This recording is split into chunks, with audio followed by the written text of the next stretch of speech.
Students, आज हम lesson 4 की एक्सरसाइज का सेकंड पार्ट करेंगे। क्योंकि ये काफ़ी लॉन्ग थे इसलिए हमने इसको 2 पार्ट्स में डिवाइड कर दिया। आज हम इसका सेकंड पार्ट करेंगे। यहाँ पर है जेंडर नाउन्स के बारे में, इसम जेंट्स के बारे में। ठीक है कि कोई चीज़ जो है वो मैस्कुलिन है या फेमिनन है या फिर न्यूटर है। ठीक है, जेंडर नाउन्स के बारे में यहाँ पर बात करेंगे। सबसे पहले देखते हैं मैस्कुलिन क्या है। मुज़क्कर को कहते हैं, ठीक है, नर को कहते हैं, ठीक है, नर को कहते हैं। Masculine nouns are used for man, boys and male. ये मुज़क्कर का इस्तेमाल मेल के लिए किया जाता है। ठीक है, वो मैन हो सकता है, बॉयज़ हो सकता है या कोई भी मेल। ठीक है, अब है मेल एनिमल्स जो होंगे उनके लिए भी। ठीक है, मैस्कुलिन नर के लिए इस्तेमाल होता है, मुज़क्कर के लिए इस्तेमाल होता है। और आपको मुज़क्कर मोनस के बारे में बहुत अच्छे से यकीनन पता होगा। फेमिनिन क्या है? मोनस, मोनस इसको मादा भी कहते हैं। Feminine nouns are used for women, girls and female animals. ठीक है, किसके लिए? औरतों के लिए, लड़कियों के लिए और फीमेल एनिमल्स जो जानवर होते हैं उनके लिए इस्तेमाल किया जाता है। न्यूटर बेजिन्स को कहते हैं। न्यूटर नाउन्स, न्यूटर का मतलब नया भी होता है, न्यूटर बेजिन्स जिनकी कोई जिन्स ना हो, ना तो वो मुज़क्कर हो और ना ही फेमिनिन हो। इससे हटकर जो भी चीज़ें होंगी वो किस में आएंगी? इसमें न्यूटर नाउन्स में आएंगी। ठीक, आप इधर एग्जांपल्स देखेंगे तो आपको समझ आ जाएंगे। अब यहाँ पर है read the following use of gender nouns. यहाँ पर जेंडर जो हैं उनका इस्तेमाल दिया गया है। अब आपने मुझे बताना है कि मैस्कुलिन क्या है, फेमिनिन क्या है और न्यूटर यहाँ पर क्या है। My nephew is learning to ride a bicycle. Nephew क्या है? Masculine. We stayed in a hotel. अब ये तो ना ही मैस्कुलिन है और ना ही फेमिनिन है होटल, तो फिर क्या होगा? ये न्यूटर होगा। Raza met his aunt last year. यहाँ पे आंट की बात हो रही है, आंटी की बात हो रही है, तो ये क्या है? फेमिनिन है। देयर इज़ अ लाइनस, ये शेरनी की बात हो रही है, तो ये किस में आएगा? फेमिनिन में आएगा। अरीज ग्रैंडफादर, ये दादा की बात हो रही है या फिर नाना की बात हो रही है। ग्रैंडफादर को दादा भी कहते हैं और नाना को भी कहते हैं। ठीक है, तो ये क्या है? मैस्कुलिन है। Lived in jail. There are many trees in the farm house. अब फार्म हाउस जो है ना तो मैस्कुलिन है और ना ही फेमिनिन है, तो ये क्या होगा? Neuter, neuter noun. ठीक है, अब यहाँ पे हमने क्लासीफाई करना है। यहाँ पे बहुत सारे ये वर्ड्स दिए गए हैं, आपने चूज़ करना है इसमें से कि कौन से मैस्कुलिन है, कौन से फेमिनिन है और कौन से न्यूटर है। तो मैस्कुलिन देखें, इसमें से कौन से? सबसे पहले मुज़क्कर देखते हैं, मैस्कुलिन देखते हैं कौन कौन से हैं। अच्छा, ये किंग है, ठीक है, किंग है, ये मैंने लिख दिया है। अंकल है और लाइन है और प्रिंस है। ठीक है, प्रिंस है, शहज़ादा है, शेर है, चचा है या मामू है, किंग, बादशाह। ठीक है, अब फेमिनिन मोनस को देखना है। लाइनस है, शेरनी है, मिल्क मेड है, ग्वालन है, नीस भतीजी को कहते हैं, गूस हंस को कहते हैं। अब यहाँ पर है न्यूटर। ठीक है, ये ना तो मैस्कुलिन है और ना ही फेमिनिन है। न्यूटर कौन कौन से हैं? ट्री है, चेयर है, पेंसिल है और डेस्क है।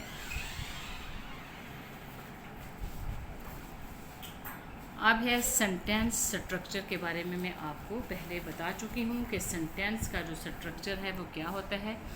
इसके सेंटेंस के 3 पार्ट होते हैं। पहले इसमें सबसे आता है सब्जेक्ट, फिर वर्ब है और फिर ऑब्जेक्ट है।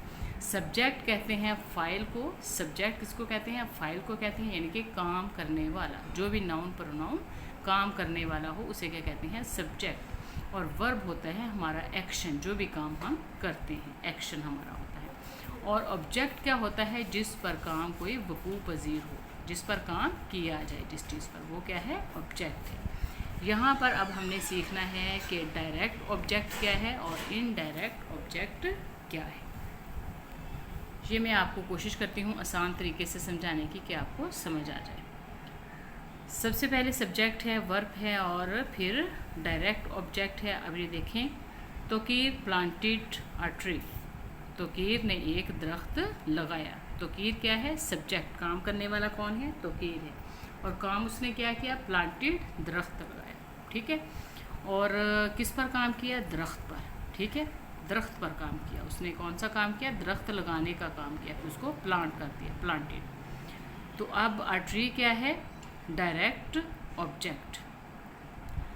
अब आपने ये देखना है कि ऑब्जेक्ट जो हैं, जब भी हम कोई जिस चीज़ पर काम किया जाए, जिस पर कोई भी काम वकूफ़ पज़ीर होता है, वो तीन किस्म की चीज़ें होती हैं, तीन ही चीज़ें होती हैं। या तो फिर वो कोई चीज़ होगी जिस पर हम काम अप्लाई करते हैं, थिंग्स होगी, या फिर एनिमल्स होंगे, और या फिर ह्यूमन होगा, ठीक है, या फिर कोई ह्यूमन होगा, ठीक है। तीन किस्म की चीज़ें ही होती हैं जो ऑब्जेक्ट होते हैं, थिंग्स, एनिमल्स और ह्यूमन, ठीक है। जब थिंग्स और एनिमल्स होंगी ऑब्जेक्ट में जब थिंग्स और एनिमल्स आ जाएंगे तो वो क्या होंगे? Direct object. तो वो क्या होंगे? Direct object.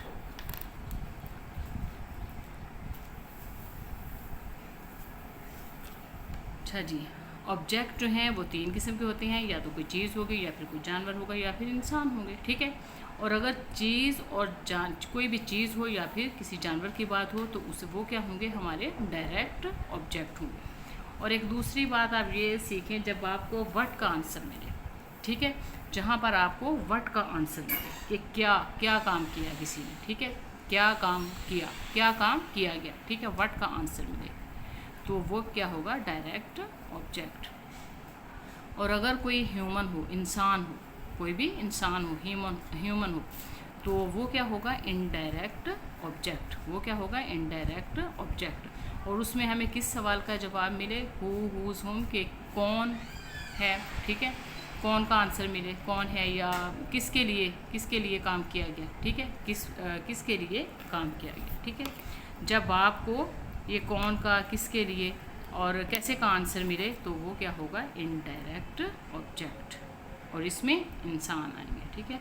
और थिंग्स और एनिमल्स में क्या होगा? Direct object. और इसमें आपको क्या का आंसर मिले। ये एग्जाम्पल्स देखें, आपको समझ आ जाएगा। Toqeer planted a tree.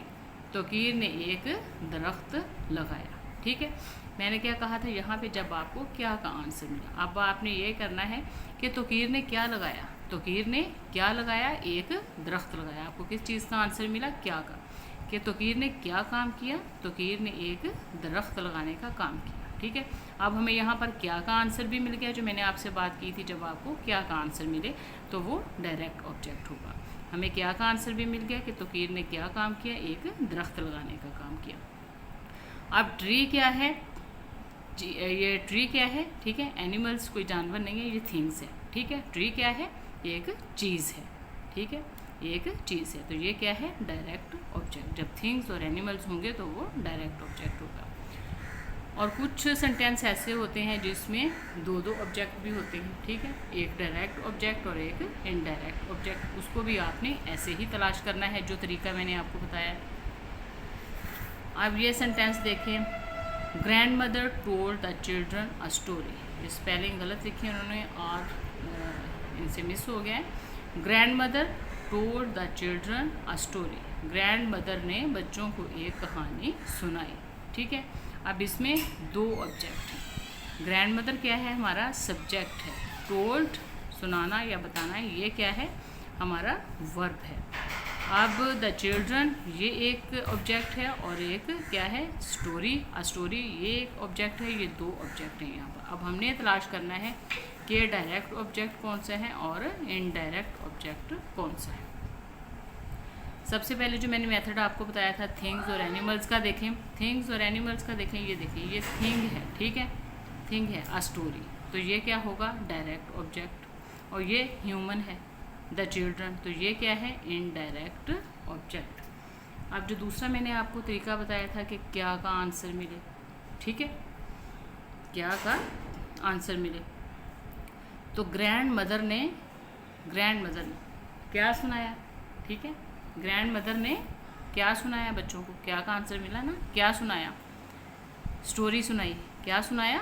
Story सुनाई। तो ये क्या है? Direct object. क्या का आंसर भी हमें यहाँ पे मिला है और ये थिंग भी है।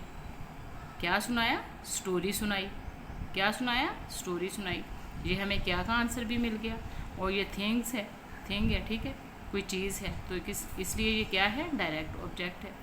अब यहाँ पर है किसको सुनाई, ठीक है, क्या कहा था, किसके लिए काम हुआ, किसको, कौन, कैसे, इस तरह के आंसर मिलेगा, तो वो क्या होगा? Indirect object. अब जो है स्टोरी किसको सुनाई, ठीक है, स्टोरी सुनने वाला कौन है, स्टोरी सुनने वाला कौन है, हु का आंसर मिले, हुज का, हूँ का आंसर मिले।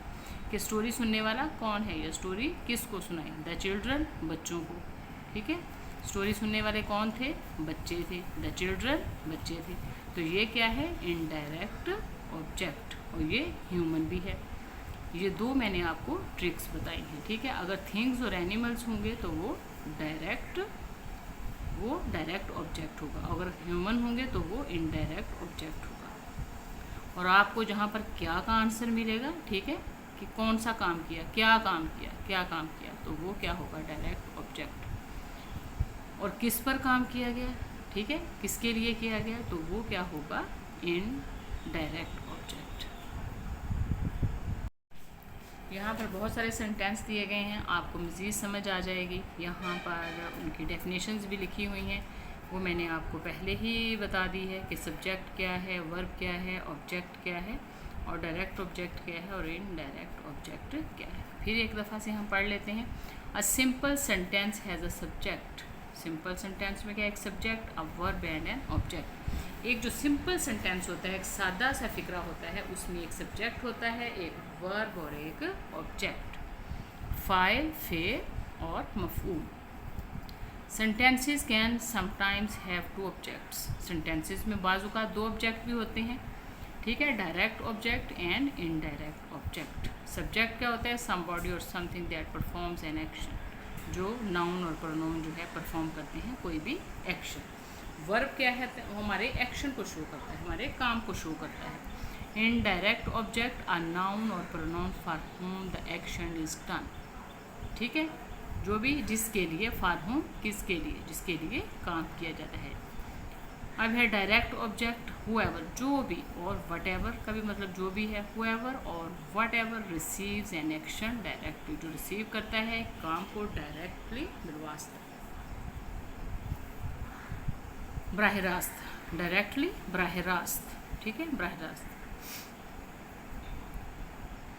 अब है यहाँ पर सेंटेंस हम देखते हैं तो आपको ज़्यादा समझ आ जाएगी। यहाँ पे सब्जेक्ट है, वर्ब, सबसे पहले सब्जेक्ट, वर्ब और डायरेक्ट ऑब्जेक्ट के बारे में करते हैं। ठीक है, सब्जेक्ट, वर्ब और डायरेक्ट ऑब्जेक्ट के बारे में।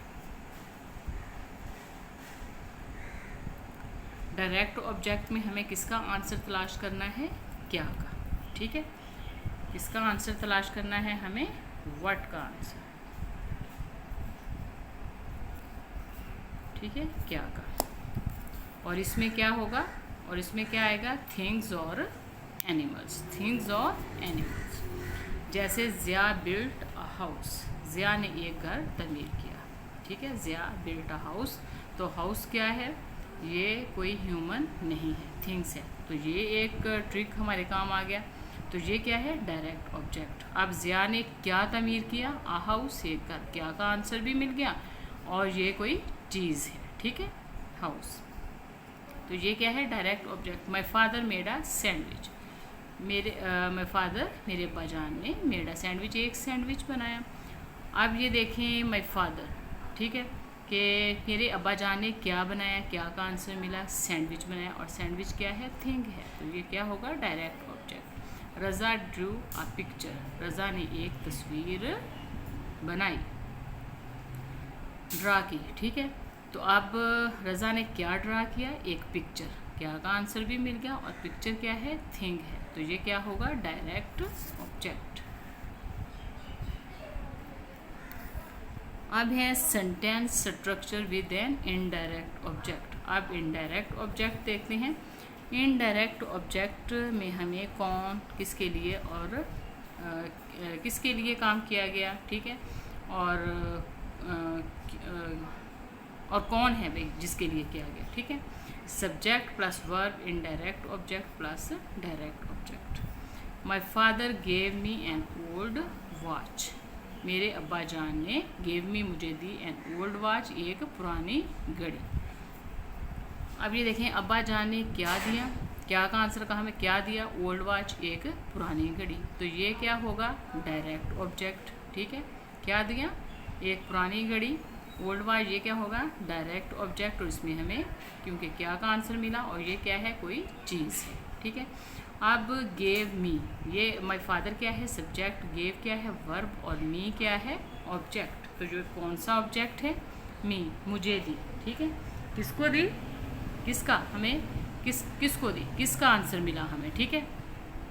कि लेने वाला कौन है, घड़ी लेने वाला कौन है। जब हमें कौन किस का आंसर मिलेगा तो वो क्या होगा, इनडायरेक्ट ऑब्जेक्ट। कौन किस का आंसर जब हमें मिलेगा तो वो क्या होगा, इनडायरेक्ट ऑब्जेक्ट, और वो क्या होगा, ह्यूमन होगा।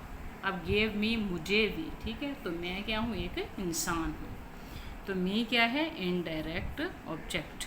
घड़ी लेने वाला कौन है, कौन का आंसर मिले, किसको किसका का आंसर मिले तो क्या होगा, वो इनडायरेक्ट ऑब्जेक्ट। कि अब्बा जान ने घड़ी किसको दी, ठीक है। घड़ी लेने वाला कौन है, मैं हूँ घड़ी लेने वाला, ठीक है। मी, मैं हूँ, तो मी क्या है, इनडायरेक्ट ऑब्जेक्ट।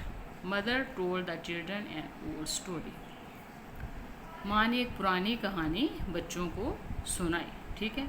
अब माँ ने क्या सुनाया, एक कहानी सुनाई, तो ये क्या है, डायरेक्ट ऑब्जेक्ट, ठीक है। और किसको सुनाई, सुनने वाला कौन है, किसको सुनाई, सुनने वाला कौन है, द चिल्ड्रन है, ठीक है। किसको, कौन का आंसर हमें मिल गया, और फिर ये ह्यूमन है, तो ये क्या होगा, इनडायरेक्ट ऑब्जेक्ट। बस आपने ये चीज़ याद रखनी है कि आपको कौन है, किसका, किसके लिए का आंसर मिल जाए और वो ह्यूमन हो तो वो इनडायरेक्ट ऑब्जेक्ट होगा। और जो थिंग्स होंगी और एनिमल्स होंगे, ठीक है, और वहाँ पर आपको क्या का आंसर मिलेगा तो वो क्या होगा, direct object. Ayesha bought her son a new car, Ayesha ने अपने बेटे के लिए एक नई कार खरीदी।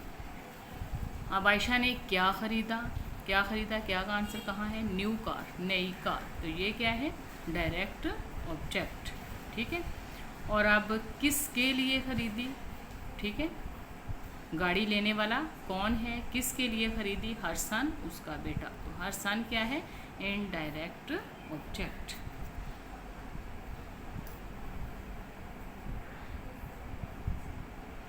अब यहाँ पर है right 5 sentences with direct and indirect object each in your notebook. बहुत सारे सेंटेंस आपको कहीं से भी मिल जाएंगे, आपने ये इसकी प्रैक्टिस करनी है तो आपको ज़्यादा अच्छे से समझ आ जाएगी। बहुत आसान है ये, जो मैंने आपको जिस तरह से समझाया है इसे बार बार सुनने की कोशिश करना तो आपको आसानी से समझ आ जाएगी। अब है कैपिटलाइजेशन, ये हम पहले भी बहुत दफ़ा कर चुके हैं, ठीक है। The names of stories and books, the names of stories and books are proper noun. जो स्टोरी और बुक्स के नाम होते हैं वो क्या है, प्रॉपर नाउन होते हैं, ख़ास नाम होते हैं। They are written in capital letter, उन्हें कैपिटल लेटर में लिखा जाता है। मतलब उसका जब हम उन्हें लिखते हैं, उनके किसी भी स्टोरी या बुक का नाम लिखते हैं तो जो उसका पहला लेटर होता है उसे कैपिटल लिखा जाता है। जैसे यहाँ पर देखें, 2 लिटल किटन्स, 2 लिटल किटन्स, ये देखें पहला लेटर क्या है इसका, कैपिटल है। Honesty is the best policy. Colours of Pakistan, colours of Pakistan. अब यहाँ पे है rewrite the following sentence using correct capitalisation in your notebook. अब यहाँ पे हमने करेक्ट कैपिटलाइजेशन करनी है। एक तो सबसे पहले ये है कि जब भी हम सेंटेंस स्टार्ट करते हैं तो उसका पहला लेटर जो है वो हमेशा कैपिटल होता है। ये देखें, Toqeer is reading life cycle of a plant. अब आपने जिन लेटर को कैपिटल लिखने हैं उनको मैंने अंडरलाइन कर दिया है। सबसे पहले सेंटेंस जब हम स्टार्ट करते हैं तो उसका पहला लेटर जो है उसका कैपिटल होना मस्ट है। अब देखें, तोकीर, और वैसे भी नाम है तो प्रॉपर नाउन है, तो टी इसका कैपिटल आएगा। Toqeer is reading life cycle of a plant. तो ये एक बुक की बात हो रही है, एक बुक को पढ़ रहा है। तो क्या कहा गया था यहाँ पर, किसी भी बुक और स्टोरी का जो नाम है उसके पहले लेटर जो है वो कैपिटल होंगे। तो एल यहाँ पे कैपिटल आएगा और यहाँ पे पी कैपिटल आएगा, life cycle of a plant. अब यहाँ पर टी कैपिटल आएगा, the title of this book is my favourite memories. M capital आएगा, एफ कैपिटल आएगा और एम यहाँ पे कैपिटल आएगा। जब आप इसको दोबारा से सेंटेंस को लिखोगे तो आपने इस तरीके से लिखना है। अब यहाँ पर टी कैपिटल आएगा, यहाँ पे एम कैपिटल आएगा, मालम जबा जगह की बात हो रही है, एम कैपिटल आएगा और जे कैपिटल आएगा यहाँ पर, ठीक है। और इस सेंटेंस में एस कैपिटल आएगा, सवात, ठीक है। Swat is famous for its natural beauty. यहाँ पर ए कैपिटल आएगा, सेंटेंस स्टार्ट हो रहा है, ए कैपिटल आएगा, ये स्टोरी की बात हो रही है, इसका भी एन आंट, ए कैपिटल आएगा और ये डी कैपिटल आएगा, ठीक है। Is the story with the moral. यहाँ पर आई कैपिटल आएगा और यहाँ पर ए कैपिटल होगा और ये जी कैपिटल होगा यहाँ पे, और टी कैपिटल होगा और यहाँ पे एस कैपिटल होगा और यहाँ पर भी एस कैपिटल होगा। तो जब आपने इस सेंटेंस को दोबारा से लिखना है तो जिन लेटर्स को मैंने अंडरलाइन किया है, पहले लेटर्स को जिनको मैंने अंडरलाइन किया है, इनको आपने कैपिटल फॉर्म में लिखना है। स्टूडेंट्स, मुझे एक बात याद आई, ये लेसन 1 की एक्सरसाइज थी, लेसन 1 की एक्सरसाइज थी। इसमें मैंने कहा था ना कि लिखने में कुछ मिस्टेक हो सकती है। यहाँ पे मैंने आपको फिल इन द ब्लैंक्स करवाई और इसमें मैंने लिखा रसूलुल्लाह stayed in Taif for 10 years. तो यहाँ पे 10 डेज़ लिखना था, ठीक है, 10 डेज़ लिखना था और मैंने 10 ईयर्स लिख दिया। तो आपने ईयर्स को कट कर देना है, यहाँ पे 10 डेज़ आएगा क्योंकि आप ताइफ में 10 दिन के लिए ठहरे, तो यहाँ पे मैंने ईयर लिख दिया था, ठीक है। ये मेरा कहने का मतलब है कि इस तरह कभी कभार हो जाता है तो आप देख सकते हो लेसन में से, ठीक है।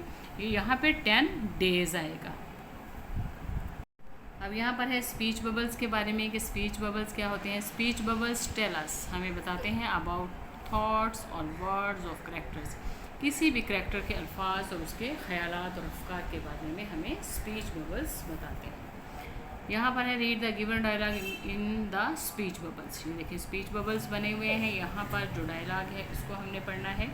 अस्सलामुअलैकुम ग्रैंडफादर, वालेकुम सलाम, can I get some red roses from your garden, can I get some red roses from your garden.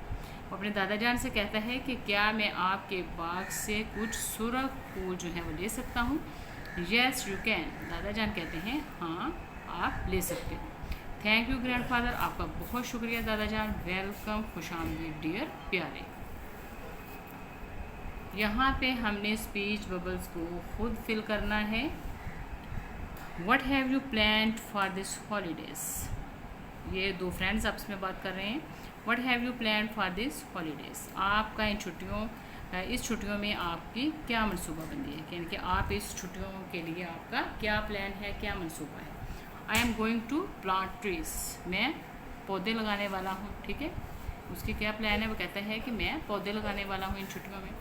Y are you going to plant trees, कि आप पौधे क्यों लगाना चाहते हैं, क्यों लगाने वाले हो पौधे, उससे पूछता है। बिकॉज, क्योंकि it is very useful for us, क्योंकि ये हमारे लिए बहुत ज़्यादा मुफीद है, इसलिए।